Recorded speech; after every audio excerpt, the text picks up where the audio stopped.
today we're going to be going over Riker's Endgame review. You may know that recently Riker appeared with part of the Blizzard team to go over some of the changes that are going to be made to Diablo since the last beta, and also to kind of share his opinion. But as part of this, he got to play a lot of the updated changes in Diablo and got to play through all the different characters at high levels with different gear and stuff to give his full opinion and get like a full concept of what the game is capable of. So we're going to go ahead and listen to him and see what he has to say. He's kind of a Diablo 4 authority now, especially now that he's appeared on a live stream with the Diablo team and has gotten to play the endgame.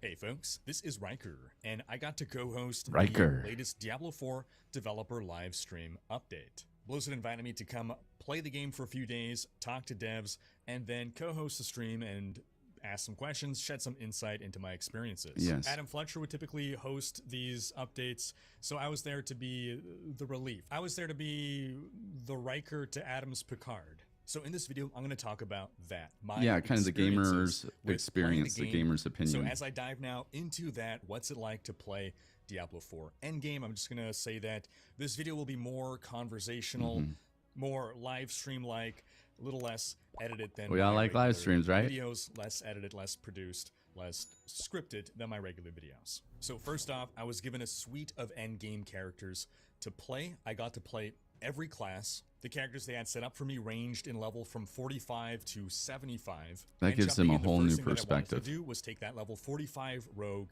and go do the capstone dungeon. So to clarify, you finish the campaign.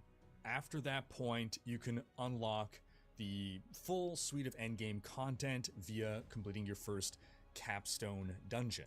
So that's great to know. Once you actually finish the campaign, then it actually unlocks a bunch of stuff after that. So that's something that they can continue to add on for years, right? That's how you unlock the third world tier Nightmare. But this dungeon is level 50. The monsters will not scale down to your level. So I'm assuming they gave me a 45 character because maybe that's the level I could expect to be when I finish the campaign. And if I want to go dive straight into that capstone dungeon, I should say that the gear that I was given was, the character was pretty well geared. Again, I was playing a rogue. It was my favorite class going into this whole event. Rogue has been my favorite class. It was a synergistic build put together, and as soon as I go into that capstone dungeon, I'm like, whoa, all right, this is significantly more challenging than I expected. It's taking long to kill monsters, and as I progress my way through, it's like CC200 on Mario Kart. Champion monsters, and they kick my butt. I died, and like I said on the stream, I'm one of those people that was saying, veteran is too easy, can we increase the challenge of veteran? My understanding is the capstone dungeon is intended to be reflective of nightmare difficulty. Now, what I should have done at that point, or what I should have done instantly, was realize, okay, I should go power up before tackling this. The game is telling me, you're not good enough, but I treated it like it was Dark Souls. I really, really, really wanted to unlock nightmare difficulty, so I figured, okay, 45, I should be able to do this if I'm... Yeah, I feel like there's two types of players. There's the players that look in every nook and cranny for every chest and to kill every single enemy when they go down into a dungeon. And then there's those players that literally just try and go through it as quickly as they can. Muscle through. I rode the struggle bus for far too long. I died far too many times, but I made it past those elites onto... I don't want to give spoilers here. I'll just say there was a boss fight after that, and I had to learn the mechanics. Altogether, I had to go back. I had to do some upgrades. I changed my build a lot. I re-specialized a lot into single target damage. This was even before, just to handle the elites. I actually went back to town and I crafted, fully upgraded all of my gear. I didn't change the gear that I had, but I used the crafting system to upgrade the gear to its max to be able to put up enough... I still need to kind of figure out that whole upgrading thing. The boss fight. So overall, I would say that it's a gear check and a skill check. Now, I'm not a pro player. I am... Yeah, that's what's so cool about this Diablo 4. There's so many different ways to kind of power up your character. There's literally like a million different options in terms of how to increase your different abilities and which abilities that you choose and the character that you create. Just like what they've said in some of these previous trailers. It's almost unlimited.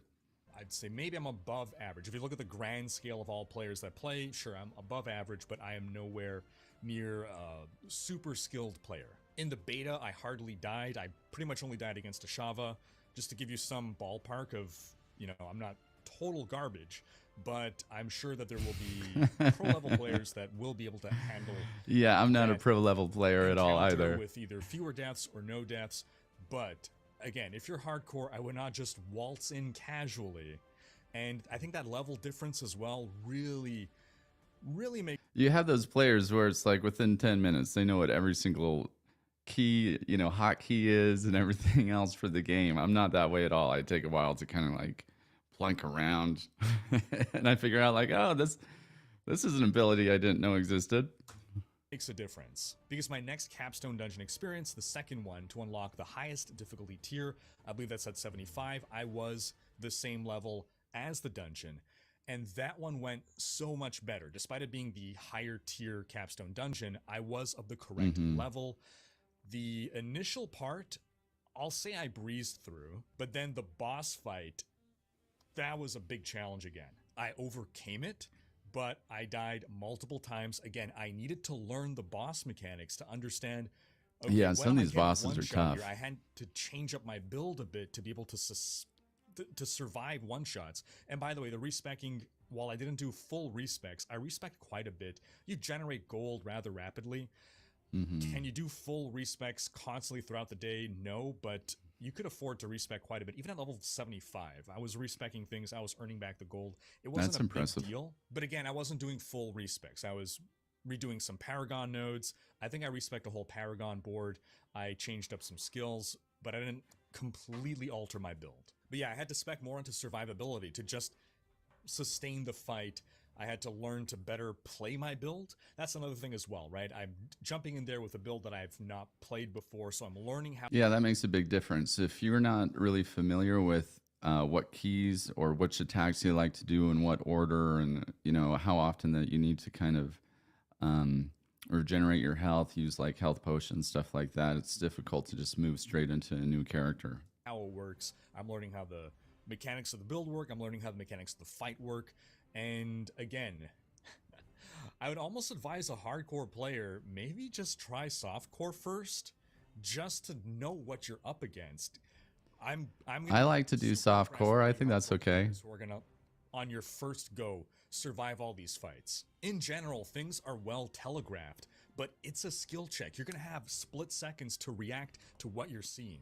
And if you're not spec for survivability, there will be one-shots. At that point, I was playing a sorcerer, and I basically Yeah, the changed my one build shots can around be to really generate frustrating when shields you're in and a attacks game and with you're making cooldown. good And I progress was and you timing think you're a my badass, and shields the next thing you against know, the one shot boss's kills attacks you. to ensure that I always had a shield up whenever one of his attacks were coming, because I had a lot of difficulty dodging some of the boss attacks. And again, if you're off by that fraction of a second, bam, it was enough damage to one-shot me if I didn't have my shield up. So again, I wiped against that boss multiple times, but it felt so good Shields help. to overcome the challenge and then unlock that highest tier difficulty. I would say that the capstone is on average more difficult than the average content of that world tier. That is, if you're just out, in the open world, it's not like everything there is going to be as challenging as the capstone.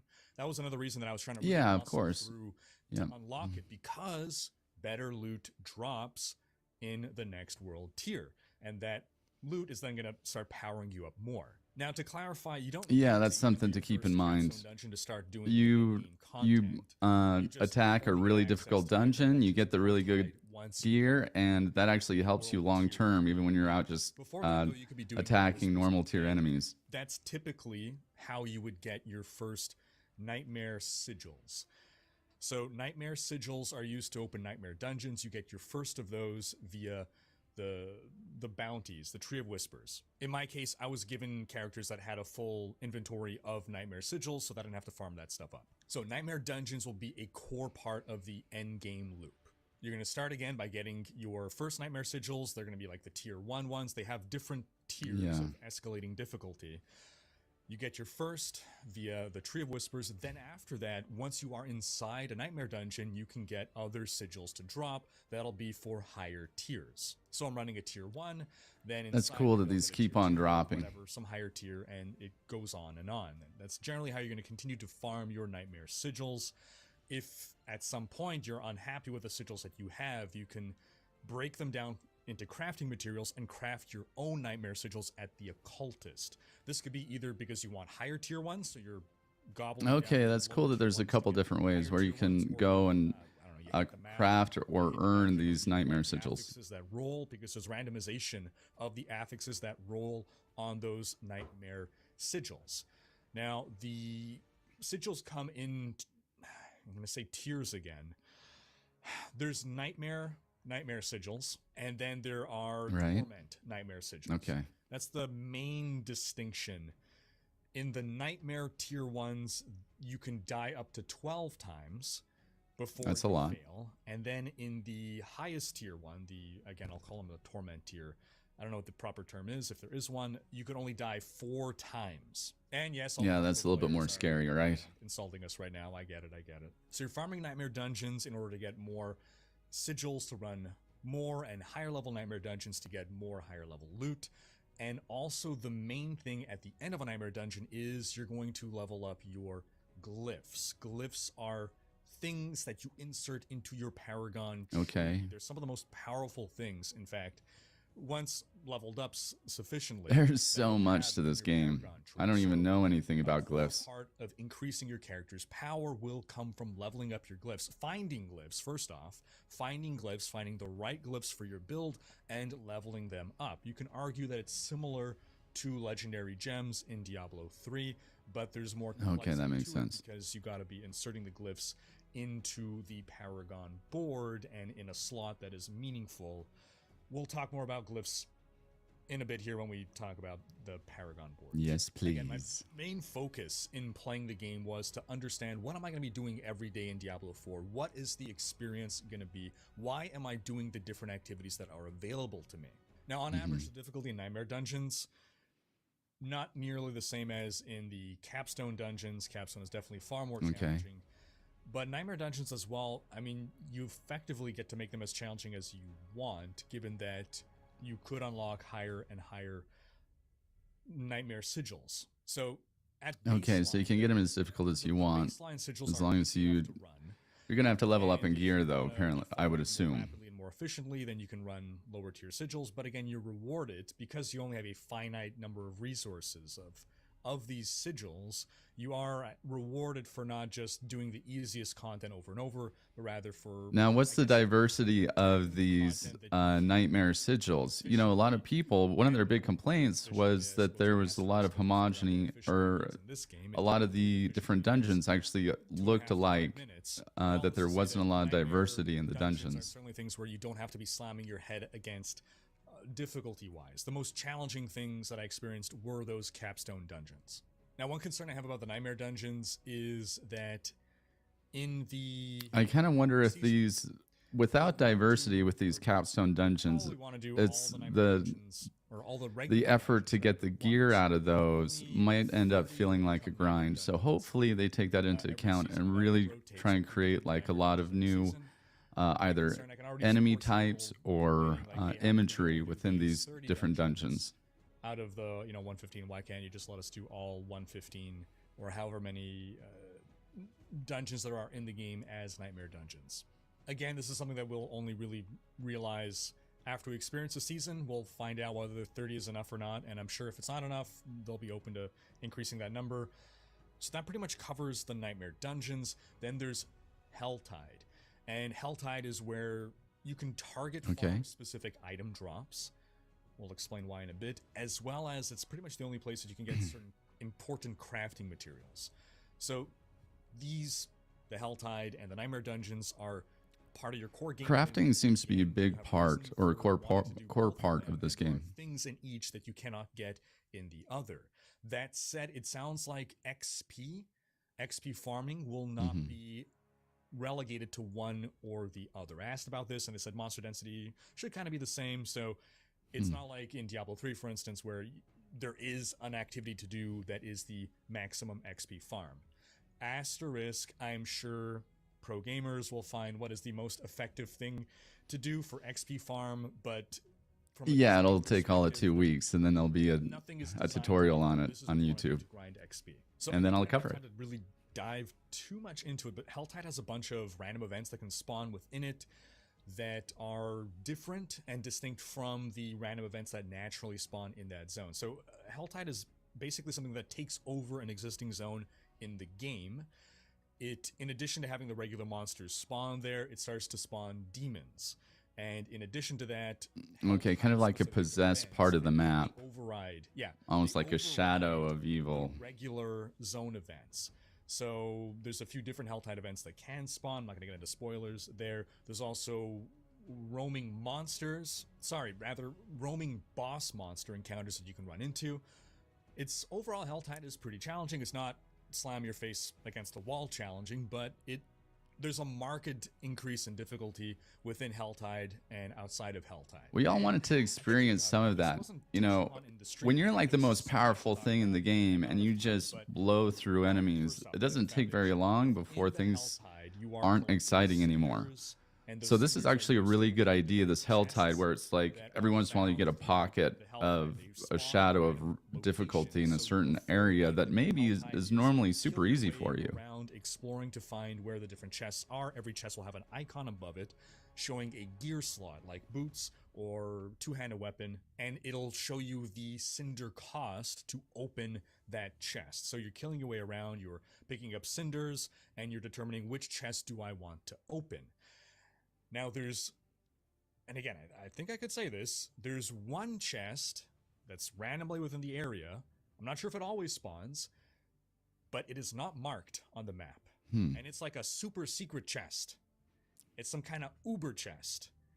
And I think typically randomly roaming around the area near said chest is some uber boss. Okay. So, high risk, high reward.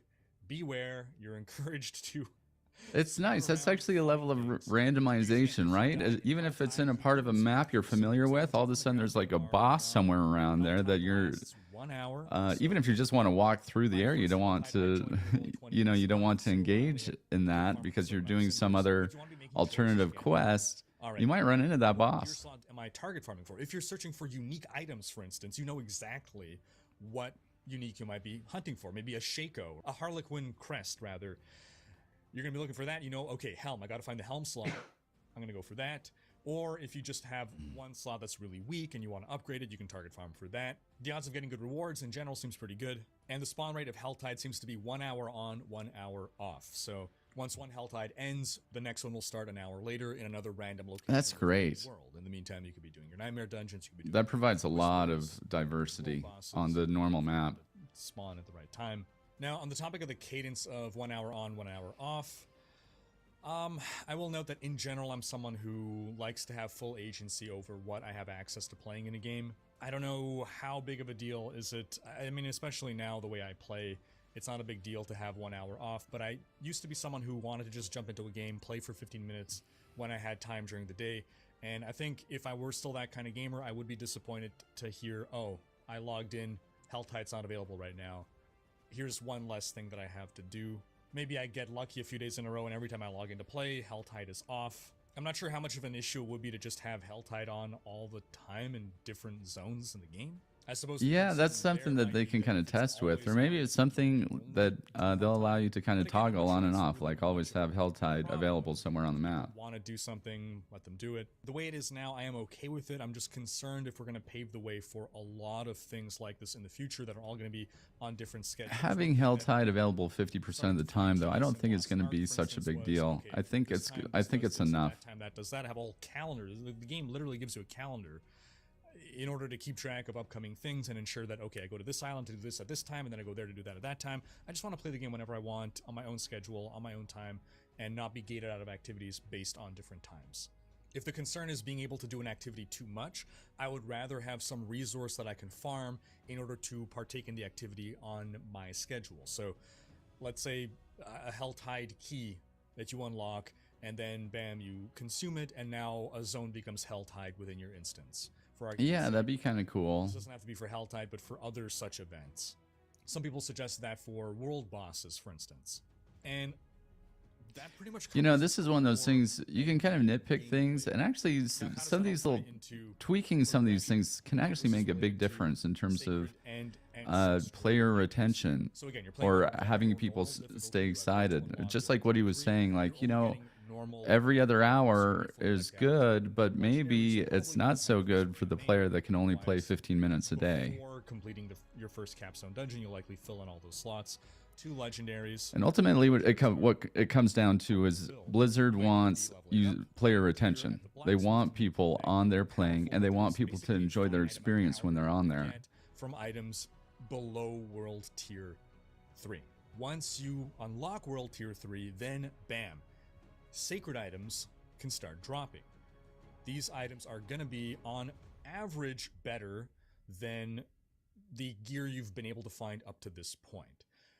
And this is when the gear stops leveling with you. You can get a drop that might be good all the way through level 70. So it's a little bit similar to Diablo 2. Once you complete normal, then you start playing on Nightmare, and now you get exceptional items that can start dropping.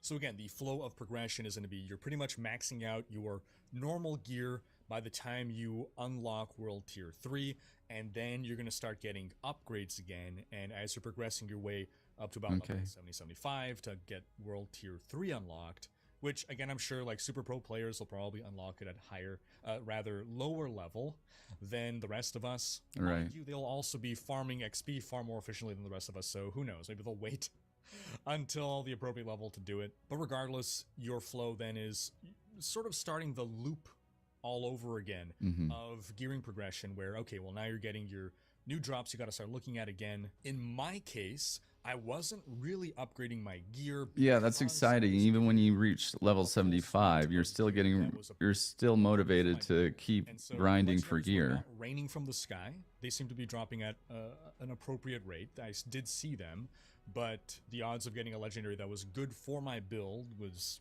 relatively low. So I would have to not only just find a base item that was an upgrade, I would also have to find a legendary essence to extract and put onto it, or otherwise just an item that was altogether really strong. Another thing I should clarify, the affixes on the gear that I had were also well suited for my build. So now I was in a position where the items that are dropping, if they're not rolling, a bunch of good affixes, then it's a lot harder to replace just because some of the numbers are bigger when I'm losing some very important affixes on my gear, such as plus to skills. Right. You do have a certain amount of agency in re-rolling that one property if you bring an item to the mystic or whatever the character is called that lets you enchant an item and re-roll one property. But nonetheless, I like that there's a level of randomization in this game. To then needing to find items that would have only one bad property that I can then re-roll into something good. I anticipate this to not be the case for most people. I doubt by the end of normal or veteran or whatever difficulty, I doubt you'll be in a position where your gear is perfect, and so it should be a lot easier to Yeah, you're find never going to feel like your gear is absolutely perfect. Maybe some people will get lucky. Tier 3. You will, however, start to face some decisions on, well, this is a much better weapon. I'm dealing a lot more damage, but I would lose a certain legendary power because I'm going to be swapping out this. That's part of the fun too. Weapon for a rare weapon. In the case of a weapon, I think the damage is generally worth it, depending on what that affix, that legendary affix is going to be. And this is also now when unique items can start dropping at World Tier 3. Now, then once you unlock World Tier 4... Even in the beta, I was kind of feeling that, like, oh, this does a little bit more damage, but it gives me, it increases my strength or something. Probably by the time you're there, your gear is in pretty good shape, and you'll now be able to start upgrading it once again. But I imagine throughout World Tier 3, it's not that all of your gear is instantly garbage. It's not like your World Tier 1 gear is... You just toss it all out and pick up everything. And that's good to know. You will be holding on to stuff. Maybe there's going to be a legendary affix that you can't find again, so you need to hold on to a certain item. Yeah, there's certain items, you know, in the beta there you'll think to like melt down an item or sell an item and they'll be like, are you sure you want to get rid of this? It's pretty goddamn good. Item for the rest of, you know, all the way up to level 100. There's only one of these. there's not a lot. You're not going to just find these in a store somewhere. Even though technically better items are dropping, it's not like there's such a thing as gear score that is more than just a number. It's not like a higher level item is inherently superior than a lower level item. Affixes will matter. It's just that the higher tier items, the ancestral items, can roll higher stats. Also, some uniques are going to be far rarer than others, is another thing to bear in mind. Yeah, for sure. Experiences, because it's only something that comes from months of playing the game. It wouldn't be called unique if it wasn't unique, right? This is the god drop that I've always been hoping for. You have some items that are super rare, or at least more rare than all the other items, such that when you get one, you feel so awesome to have found it. Yeah, you want to find items that you're proud of, like something that nobody else has, even if they have something kind of even more powerful or of a similar level of power. If you have an item that nobody else in the game has, because you beat a dungeon or a boss that's super tough, there's a lot of personal pride you can take in that. And then you're going to have that legendary node that is probably going to be the only real interesting thing on the Paragon board. But I had my eyes opened when I saw the assortment. I think every class gets, I want to say, 7 to 8 Paragon boards. That's impressive. They are all themed around that central legendary power. And that's the part that made them really interesting to me. I started to now, it completely changed my perspective on Paragon boards. I started to think of it more like, it's almost like an ascendancy class in PoE, or a prestige class in Dungeons and Dragons, or, you know, Last Epoch has its specialization class as well, sort of thing. You know, not quite to that extent, because you can select eventually multiple boards, but on the Necromancer, for instance, like, okay, here's a board that is for the ultimate minion Necromancer. So yeah, because if the boards are related at all to the abilities, then it would make sense that they would have their own separate boards, or certain unique boards. So this is something significant. By the way, the legendary power or unique power on a unique item is a couple times. It's some multiplier on average more powerful than a legendary power. Just to put some sense of scale in there. So you have, in order of increasing power, I believe you have your basic legendary powers, you have your Paragon board legendary node, and then you have your unique affix, or unique legendary power, that would be the most powerful of the three, on average. But going back to the very cool. So again, you have your Summoner Necromancer. That legendary power is something that is comparable to, in design, a legendary power on an item, but a little bit more powerful. And then you have your rare and your magic nodes that are thematically tied in. So the least interesting thing on the Paragon board is just the basic nodes, where it's just... I probably need to see it to really have a good understanding of it. D4. You could want different stats on your character for different reasons, whether you're going for more crit, or whether you're going for more resource generation, or what have you. Sometimes even your glyphs will make you want to build for a certain stat. Okay. There's a lot of... There are mechanics within the Paragon board that turn on or activate based on how much of a certain stat you have. So you might find yourself building a stat for the sole purpose of unlocking a better effect on the Paragon board. Okay. From a design perspective, this was the idea of, okay, in D2, for instance, there are certain items that you cannot equip unless you have X strength. That kind of makes sense. So there's certain items that, or abilities that will enhance your weapon class, or only weapons that you can use if you have certain if you've evolved certain abilities. Wanted to take that same concept but make it less punishing and move it elsewhere, so they have it on the Paragon board where, well, if you don't have this amount of a certain affix, you won't get this more powerful bonus effect. So to use an example, on the Paragon board for the ultimate Summoner Necro, the legendary power could be something like your minions deal 10% more damage for each minion type you have, thereby encouraging you to use all the different minions and rewarding you for doing so. Then your individual rare nodes could be stuff like plus, 15% damage to skeletal mage. And then the blue nodes could be something like plus 5% to minion That'll be armor. something that's fun to They're actually basically play around all with. themed, again, outside of the regular nodes. They're all themed around the central theme and fantasy of the Paragon board. Now, one issue with the Paragon boards is you can't plan ahead. There's currently no planner built into the game. So once you unlock the Paragon boards, well, now you might want to completely change your build, or otherwise, I guess what you would do is you would see what build am I running now, which Paragon board best fits the playstyle that I'm going for. Alternatively, you might say, oh, dang, this is a really powerful Paragon board, or now that you're seeing them all, you might decide, okay, I want to combine these. And yeah, just like I was saying, in 2 weeks, there's going to be character builds and tutorials on YouTube, and they're going to say, use this Paragon board and this Paragon board, and your guy's going to be legit. It's going to break the game, you know? You're going to be invulnerable. The game, the less you need to tab out or have a second monitor up to do things, I think, in general, empowers players, because not everyone is going to go do that. Not everyone will go to these other websites and use build planners and whatnot. I feel quality of life stuff should be in the game itself and not have to come from the community. Real gamers like us will. Resources. Don't get me wrong. I always love when the community comes and adds to the game, but I think a lot of that stuff generally should be in the game by itself.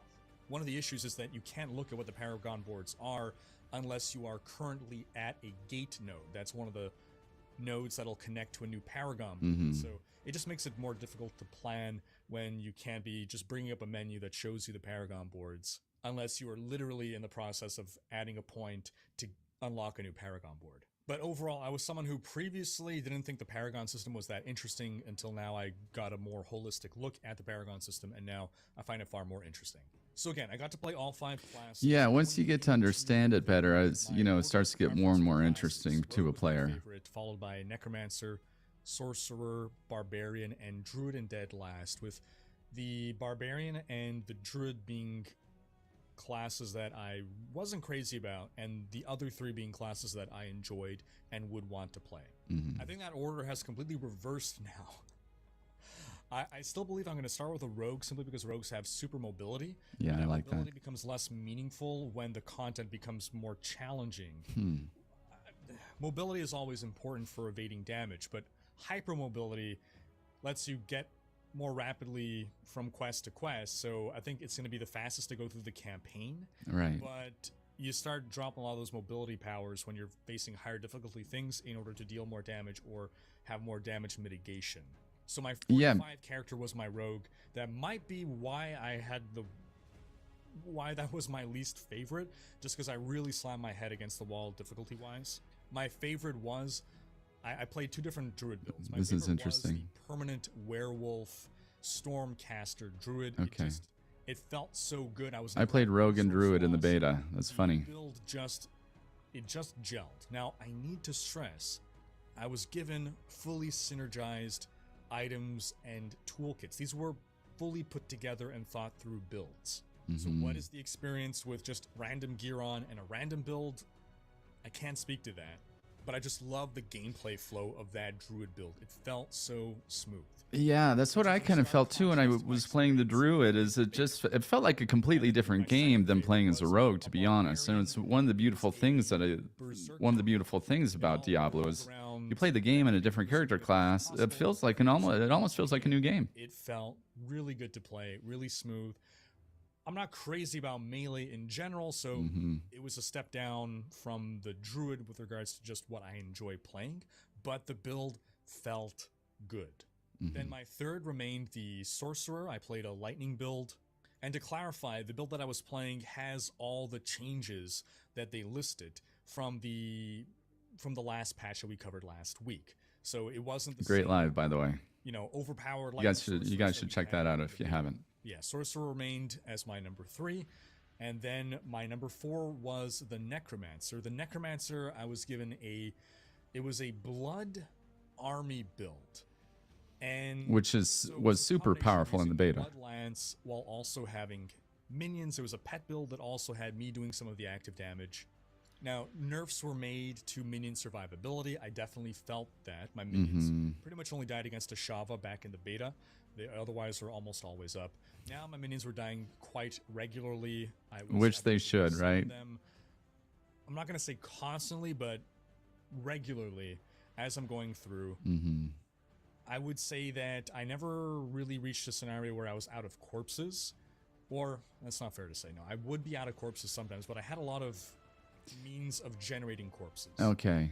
I think So I mean, you sometimes I should was run able out to of fill corpses every minions. once in a I'd while. pick a couple out, but on average, I was generating enough corpses at a regular enough rate to be replenishing my army.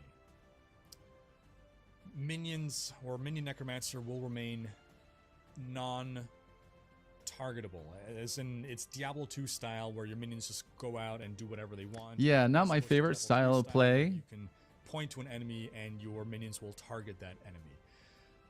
That's not my preferred play style. Yeah. But that's the decision they wanted to go with. There are people that like dumb minions that'll just go do their own thing. And Right. not my There are people preference. that I like was to be able at to some just point swamp a whole so room with aggro, I minions really and not like have to point at decide where they're minions and going to use attack. this. That said, it's not that I had a lack of things to do. I could still be And part of the reason why I actually like Rogue is I feel Bloodlands, like so there's I an was still additional skill actively level doing that's quite a bit of involved stuff when you're during going in combat. and trying to It's not about being a strategize haphazard killing nature the of enemies. minions, just being this chaotic force that are doing whatever they want and not being able to target. But he's something. absolutely right. I mean, if you're a Because Diablo rogue 4's and you're made worried where about you these often one don't want to be hits targeting and, things you know, in 90% of the So if board you're is actually on a covered full with minion different, build like, where you uh, have no damage you know, yourself, poison plots, you know, maybe or blood sickles traps appear or on something like screen, that, and you're and like, you just it gotta makes it hope and pray really minions are gonna difficult to attack kind of before it escape explodes and the enemy's kills it. attacks and go to That some kills them place where you if you can kind of understand like it, but heal you're very yourself and or recharge somewhere your that lets you recharge your choose to special target abilities and then get maybe back into it'll the be that game. once you're at max minions, instead of summoning a skeletal priest, it'll send your minions to attack, and it doesn't have to be the zoom mode like in Diablo 3 where your skeletons all instantly surge over, but just, you know, target this and they meander over and priority take down that target before any other. So I think that pretty much covers the gameplay portion here. I'll say if you have questions, feel free to drop them in the comments. Yeah, guys. try to answer Hey, it man, by my Riker, streams, and we can have live he's discussions about things. he's legit. Overall, I definitely He's gained a very robust understanding of what are we gonna be he's doing one of the in the OGs game. for Diablo now. Overall, I had a great time. I'm glad I got to ask your most upvoted questions, and soon enough the game will I definitely release, recommend, hey, go and check out we'll have a lot of Riker's channel. discussions. And See if you like this type of content, I cover all things about like Diablo, PC gaming, a lot of Switch games, like the new Zelda Tears of the Kingdom coming out. I'm covering a lot of that stuff too. If you enjoy this type of stuff, like and subscribe. I try and go live pretty much every single day, and you guys have a great night.